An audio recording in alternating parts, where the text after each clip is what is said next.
A federal high court in Abuja has ordered the disclosure of the spending details of about $5 billion of Abacha's recovered funds by the governments of former presidents Olusegun Obasanjo, Umaru Musa Yar'Adua, Goodluck Jonathan, and Muhammadu Buhari. The Freedom of Information suit from which the order emerged was brought before the court by the Socio-Economic Rights and Accountability Project.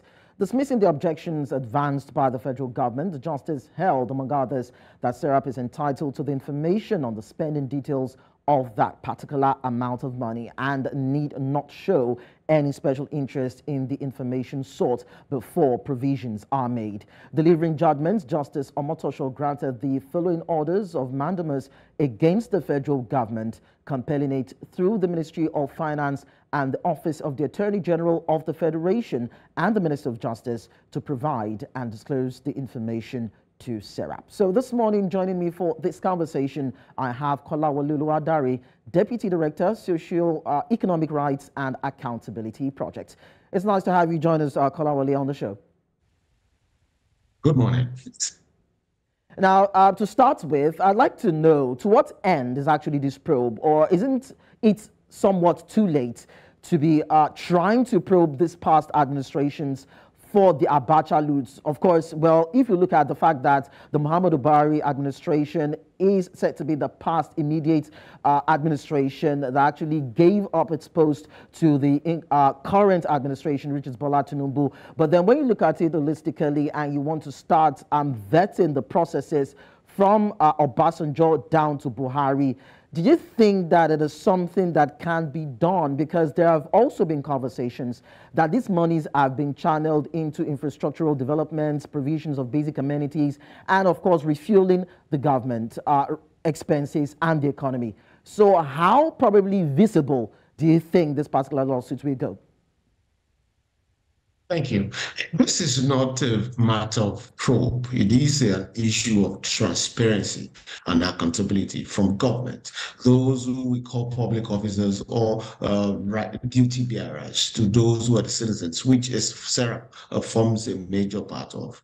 And it's not enough for government to state that, simply that this is how those funds are to be spent. The information must be detailed. And also, the Freedom of Information Act compels government institutions and public officers to be proactive in their disclosures of the expenditures and inflows of government. And that is why we have sent a Freedom of Information request to the government at that time, specifically to the Ministry of Finance and to the Ministry of Justice, to ask for details of how much has been discovered as part of internal investigations have been stolen, and secondly, how much have been recovered so far at SAT-10 in 2020, and the details of such projects, including any part played by international institutions like the World Bank in the recovery of these funds. And this is very important, knowing that there have been instances where it has been said that there are obligations foisted upon Nigeria by some of these national agencies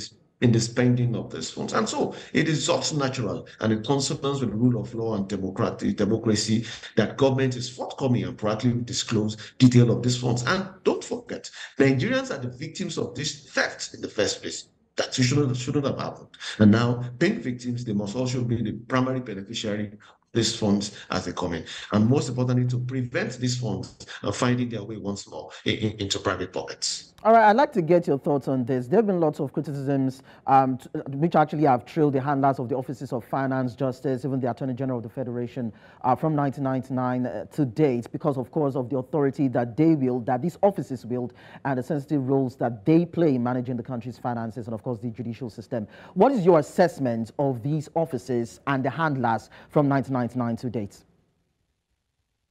It's not been transparent and it's not been accountable. And that does not necessarily mean those funds have been stolen or there is corruption present. But we do know that lack of transparency and accountability is an enabler of corruption, which is why government owes that responsibility at this time to demonstrate its willingness and openness to Nigerians by disclosing details. And it's just mentioning lump sums of money.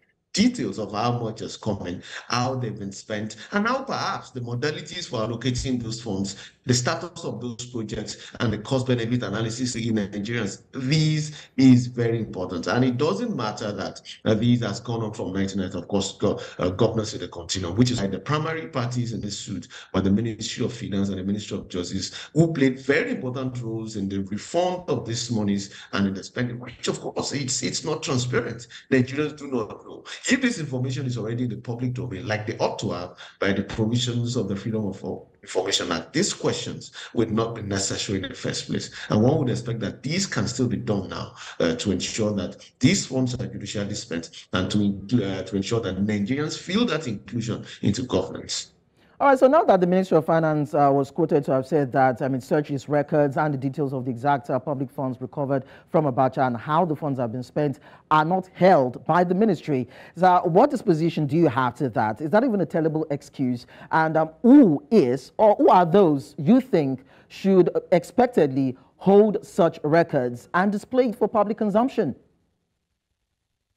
Still be those ministries concerned, which is why they were the primary, they are the recipients of the Freedom of Information Act in 2020 when Sarah sent it out, and which is why they are the primary parties before the court, that is the Ministry of Justice and the Ministry of Finance. By law and the roles that they played, and in practical fact, the roles that they played so far in the recovery of these funds, they are responsible. The Ministry of Justice was engaged, and I want to still engage in the various discussions with the various countries where these funds have been stashed as to the legal modalities and the mechanisms for the repatriation of these funds. And of course, the Ministry of Finance, being implementing agencies, also were part of these discussions. Some agreements were signed. It was said that some agreements were signed. So the Ministry of Justice was involved. The Ministry of Finance, of course, was involved in the spending of this as well. So these two ministries, undoubtedly, in practical terms, by reason of antecedent and even the law, were involved in various discussions and repatriation of these funds and its spending. So naturally, they do have records of these funds, which is why the court mandated them to do so. All right, so from your findings and based on your knowledge, I'd like to know what processes or discussions do you think were facilitated that actually helped in the repatriation of the $5 billion in tranches? Were there promises that were kept by government that actually justifies the spending of this fund, whether or not there are documents that actually are meant to account for these spendings? It has never been enough since 1999 on the various tranches and the disclosures that have been made about the repatriated Abacha loot. The information in the public domain is not enough. It is not adequate. It doesn't satisfy the basis of access to information that the government owes Nigerians, which is why these explanations need to be made this time, if for anything, to clarify the position of government and to demonstrate its willingness to be open to people. And the fact that past administrations are purportedly, or on paper as it were, claim to have spent this money for the interest of the public does not remove the obligation on the part of government to show and demonstrate.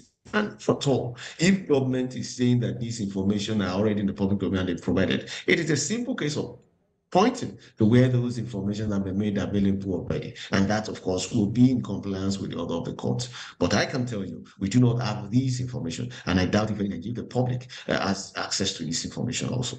Of course, you would agree with me that when it comes to this fact-finding, there will be the need to actually call this certain elements. Of course, I'm talking about the presidents of the federation, the past presidents, as the case may be, and of course, contractors, handlers, companies, and all that, who were actually involved in the execution of certain projects, as the case may be, and funds were provided for. How do you expect the court to enforce this order on this certain caliber of people, the companies and the contractors and everybody within the stakeholder of this particular discussion, most especially when it involves money being spent for certain kind of projects that were meant to have been executed at some point in time?